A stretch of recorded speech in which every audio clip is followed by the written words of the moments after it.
Mtazamaji, tangu hapo awali nimekuwa nikikuripotia taarifa zote zinazojiri kufuatia mapigano mapya kati ya Irani pamoja na Israel, na huenda siku ya leo na kuendelea zikawa ni siku ngumu kwa kutokea katika mapigano kati ya nchi hizi mbili. Sasa IRGC imejibu mapigo haraka iwezekanavyo kwa kushambulia kiwanda cha kemikali pale Haifa nchini Israel kwa kulipiza kisasi.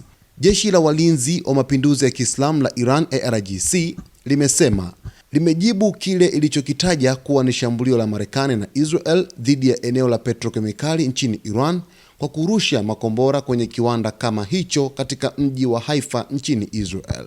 IRGC pia imeonya kuwa mashambulizi zaidi dhidi ya miundombinu ya kiraia na sekta ya nishati katika eneo hilo yanaweza kuwa na athari kubwa duniani.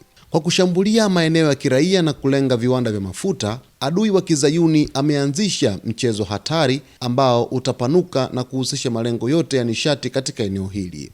Matokeo yake kwa uchumi wa dunia yatakuwa jukumu la mchochezi mkuu wa hali hii ambaye ni Marekani, ilisema IRGC katika taarifa yake. Mwisho wa nukuu ya taarifa ya IRGC. Sasa basi, muda mfupi uliopita nimekuletea ripoti kwamba Israel imeshambulia kiwanda cha petrokemikali huko kusini magharibi mwa Irani, na bila kuchelewa kabisa Irani imejibu haraka iwezekanavyo kwa kushambulia kiwanda cha kemikali pale Haifa nchini Israel, likiwa ni shambulizi la kulipiza kisasi dhidi ya kile ambacho Israel ilikifanya.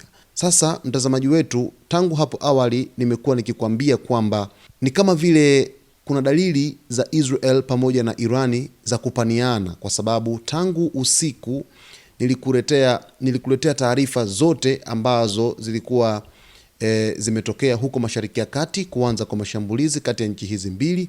Na katika ripoti ambayo nilikuletea nilikwambia kwamba kwa kiasi kikubwa sana mashambulizi haya yanaonekana kuwa ni makubwa kutokana na matumizi ya makombora pamoja na droni kwa kiasi kikubwa katika awamu hii ya pili ya vita kati ya Israel pamoja na Irani.